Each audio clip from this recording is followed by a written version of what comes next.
میگه همین پیشش همین رنگ الله اومدگی است. نه پیش طوفان میشود. ایرا در شریعت معونت میگن. وقتی یک چیزی بیجون است، انا سبب هدایت دیگران میشود، ایرا معونت میگن. یعنی خداوند به همین راه و وسیله کمک میکنه بنده‌اش. یا آدمی هست که کتاب خوندن نمیتونه. عقل فراستی نداره که نصیحتش کنن گپ گوش کنه. و میگن کورنسی گور در پیشت، همون گور رو میبینه همون میترسه. اگر گپ قطعی نمیشه شوخی. ایتا سخن قطعی گپ قطعی ضرب قطعی نه. بین همی بعضا میشوه که یک مرده را میبرن فاسق فوجی رای نه میگن در لحد بمونیم که یکون مار میبرویه نمیمونه شو همین قیمه ترسن که همه نمازخون میشوه. در همین قضاخون یا وقت یک اواری کردن یک 3-4 بچه در حالت مستی همین باور میکنه که همین 4 نفر به خدا قسم همین سحر قبرشون میکنن به نوبت مرداری تایجیه تو همون شب میکنن مردم بعد عصر جنازهشون میکنن میبرن شام میشوه میکنن لحد بود شوه اخیر همین 4 نفر یک خیل شده کجلشون میکنن من میگیرن در همون لحد میدوزن شد همین را دیدم بچه های دوش در نمازی بغداد مسجد قزاقان رنگ جمعوری پرشیده است همون را دیدن ترسیدن ده انا میرم معونت میگن همین دسته این معونت اینا مثلا اگر همین کاری خارق العاده در پیغمبر شوه معجزه میگن اگر همین کار غیر پیغمبر یگون آدمی صالح کنه یگون اولیاء کنه اینا میگن کرامات اگر به شرطی که همین کار از جانبی یگون فاسق فوجی رو دشمن خدا شوه مثل فرعون و نمرود اینا میگن استدراج اگر به شرطی که همین کار در اسباب بیجان شوه در بدن کودک مثلا آیت قرآن پیدا شد در تنه بره الله نوشته دیای یا سنگ مثلا یگون غریش کرد صدا شنیدن اینا معونت میگن معونت به همین وسیله خدای تعالی بعضی از بنده‌های گمراه امکان داره که هدایت کنه سوال بعدی مثلا ما بعد جانو هم جانو ما کدوم گازیت بود یا روز تلفن میکنه او وقتو خطیب بده دوملا همه اطراف همه چیز یک اینترویو میدادی خیلی گفتم بیا با مسجد قزاقان پیش ای شام اومد همه اومد نه و گپش سر کرد که از آن ندودن گفتم بیا نماز بخونیم بعدی نماز این خونه آباد نماز خونه بوده ما رفتیم خیلی نماز خونیم اون یک کنجک داشت در صحن مسجد با اومدیم پیشش بعد سر کرد دوملا گفت تصور میکنه عجیب عجیبات رو ببینه که در بدن انسان پوست خیلی معلومه که بدن از چی عبارت است آیت قرآن پیدا می شود گفتم از این جای تعجب نداره برادر اگر به شرط بگن که همین ابر تندر چراغ می شود که همون تندر در الله اکبر آواز برآمد بیشک شما ما قبول داریم باور میکنیم سنگ بگن اگر تکبیر بود ما باور میکنیم برای خدای تعالی در قرآن گفت است تسبح له السماوات السبع والارض با پیغمبر صلی الله علیه و سلم خرسنگات دعا و درود میفرستادن در پیشش درختو تعظیم کردن این با حدیث های صحیح ثابت است عجیب ای است گفتم که با وجود دیدن همه نماز خدا رو نمیخونیم ای خونت تو گرندم که تو دیدی که این همه کار عجیب دست خارق العاده این را با عقل و منطق فهمیدن نمیشید است و میبری عقلا نماز یا ما الله بخونی اما الله یک قدرت داره در پوست بدن آدم اویای قرآن پیدا کنه همون قدرت داره که با کسلی های مبتلات کنه که دیگه تمام طبیبای عالم عاجز مونن از خدا بترس گفتم این برای نمی طور جاهلا است که عبرت بگیری اینا ببین تعجب میکنی چی جای تعجب داره با خدا قسم ایو عجیب تر رفتاری تا که همین را دیده و تو را اصلاح نشیده بخون خیر مگر که بعضی از برنامه بعضی گفتن ریسک میرسه او پیدا شوی او در روخونا علت کم و زیاد شدن کلسیم او باریس چکار داره وقتی کودک 120 روزه در شکم مادر شای در حدیثی که متفق علیه بخاری و مسلم از حضرت عبدالله بن مسعود روایت کردن رسول خدا صلی الله علیه و سلم گفت و یؤمر باربع کلمات بکتب رزقه و اجله و عمله و شقی و سعید در همین 120 روزگی خداوند امر میکنه که 4 تقدیر مطلقه بنویسن الکی رزق روزی کودکا اجلشا کی میبره عملشا و جنتی و دوزخی بدنش حالا که نوشته شده گیای او رزق روزی را خدای تعالی او حالا که 120 روزگی داد بگیای البته این معنیش این نیست که پت دا بالای پت بری و دراز بکشی خوب کنی خدای بزرگ میگه که یا عبدی حرک یدک انزل علیک رزقی ای بنده تو دست بجنبونده من رزق روزی ما برای طرف بفرستم طلب معیشت فرض ای نه که یه چیز بدونه که رزق روزی مقدره ای بعضا کم و بعضا زیاد چیز نگن که جادو مو کردیان در ناخون و چیز پیدا شده است این گپای جاهلانه ای رزق مقدر ازلی ای حضرت این تا فقط سوال جوابی تو قشا و دمو ذکر میشه من بعد مشکل نیست حضرت مولوی قصه میکنه میگه اونیا که مرد شنید از مصطفی که یقین آید بجان رزق از خدا گر بخواهی ور نخواهی رزق تو سوی تو دو آید دوان از عشق تو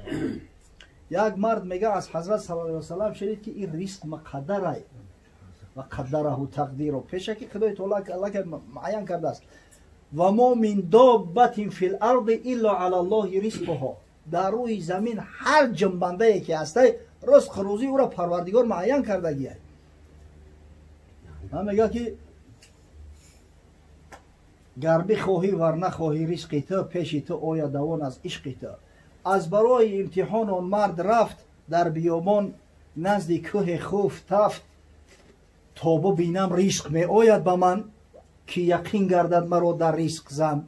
این مردک در دلش کم شبه غلطید ای بچه ولی ما دارم کار نکنم یا جو نجنبم ایگه جو شکمم سر می شود کو ببرم یا بسنجم رفت در یک جای نوآباد خراب در بالای هم یک خرسنگ دراز کشید خواب کرد که کمان ببینم همین رزق میگن خودش میآید همین رزق میآمده باشه با پیش ما کاروان راه گم کرده کشید سوی که آن ممتحن را خفته دید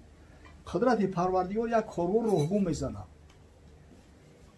اگر همونجا رای کاروانگذر نبوده است اومدن که در افتاب قراق در بالای یک خرسنگ جوش یک کس با تخته پشت خوبه آدم سالم عقلش در سرش این کارا نمیکنه که جونش نمیکشه سویگی برای واقعی پس بگفتند این ضعیفی به مراد از مجاعت سکته اندر وی فتاد بیچاره ها گفتند ای گشنگی را هوشش رفته دیگه قوا نکرده همونجا غلطی دست نام بیاوردند در دیگه طعام تا بریزندش به حلقوم و بکام میگه بخصوص نان آوردن خوراک آوردن ای بیدار ایوخی خون آبادی سنجیده است پس به قاصد مرد دندان سخت کرد تا ببیند صدق آن میعاد مرد این همین دندانا را سر به سر مونده جقید میگن در دهنش مونیم دهنش هوی کده نمیشود کار داوردند قوم بیشتافتند بسته دندانهاش را بیشکافتند بچه گفتن این اپیلپسی شده چی بلا گرفتن کارد قطی دهن هوی کردن ریختند در دهان شوربا می فشوردن اندران نامپاره ها مجبور دیگر لقت کردن تقه کردن گرفتن بعضا میگه امتحان زین بیشتر خود چون بود رزق سوی صابران خود می رود ولی هم در روسیه بعضی بچه ها دوملو خوب بونی کنیم درسته آخی ناشگری چه نخود تو مسلمان باشی چیزی که نجس العین او را تماشاش حرام تو او را بونی کنی خی آخی رزق روزی را خدا میتر رزق روزی را سعی که ایرای حلال بیاوی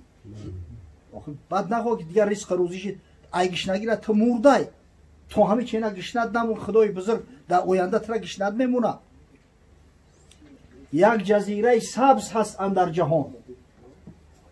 اندران گاو است تنها خشدهان جمله صحرا را چرد او تا به شب تا شود زفت عظیم منتخب در یک جزیره میگه همین یک گاو بوده حیوانای چرنده گاو همین خشخراک در یک روز تو میگه همون علف همون جزیره را پالی میچریده شب زی اندیشه که فردا چی خورم گرددو چون تاری مو لاغر زی غم شومش بچه همه را چریدم پگه چی بخورده باشم با میگه همه روغن و گوشتی جمع کرده گیشه در یک شب بوی میته ای غمه هیچ نندیشد که چندین سال من میخورم زین سبززار و زین چمن یک بار اندیشه نمیکنه ای گوی بدبخت که اوخی همین قصر سال جوی رفتن دیگه ندارم در همین جزیره هم ایمی جا میخورم هیچ روزی کم نیامد روزیم، چیست این ترس غم دلسوزیم. او هیچ وقت رزق روزی من کم نشید است، همیشه یفتم خوردم آش آمیدم. این ترس ای بجای. و حضرت نصیحت میکنه میگه نفس آن گاو است و آن دشت این جهان. همون گاوی که من قصه کردم میگه این همین نفسی تای او جزیره این همین دنیا که همه لاغر شود از خوف نام. سالها خوردی و کم نامد زیخور، ترک مستقبل کن و ماضی نگر. و خونابت گذشته یک آینده را چی نگاه میکنی؟ آینده کاری پروردگار. و ما تدری نفسون ما دا تکسی غدا. هیچ انسان در روی دنیا نمیتونه که پگه چی واقع میشود. کسی گفته نمیتونه. اگر کسی بگه نعوذ بالله من میدونم او دیگه مسلمان نیست.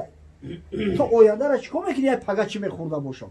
تو گذشته تا ببین. همین قصر سال گشنه بدی، تشنه بدی، لچ برهنه بدی. او همون پروردگاری بزرگی که ترا خلقت کرده است، روزی ترا خلق کرده گیه. در هم آینده هم اگر اجلت نرسیده باشه میاره میرسوند. نمیدونم این ترس حراس ای چیه. ولی میگن هم دوره سویتی مردم خرسان بدن. او برای مردم همین فکر نداشتن. 150 سو میگرفت میدونید که همین خیلی نون و چای میرسه کوخی. به تشویش میگشت دیدم. خوزی دنیا دوره و باچه این میگم بزرگ همی بندن چی میشده باشه. اوخی سری دیلت میشه 7 پشت دمه رسه جمع کردگی. ای خدا بگو کم کم همون خدای توازی را رسوندد اوینده دا میرسوند انشاءالله. اما همین خرافاتی که در ناخونت یا چی پیدا شود رزق در چای یگان اگر شمای درستتر بیا مهمون میاد. این گپو برادرای عزیز برای مسلمان از این بنده نیست. بخدا عیب برای مسلمان که در عصر 21 همین خیلی خرافات داشته باشه. افتخار ما به چی است؟ دین اسلام بزرگترین دین است. یگانه دین که با علم حقیقی منافات نداره، اختلاف نداره، همین دین اسلام است. عیب نیست که مسلمان در عصر 21 حالی را به همین سفسطه و خرافات باور کرد.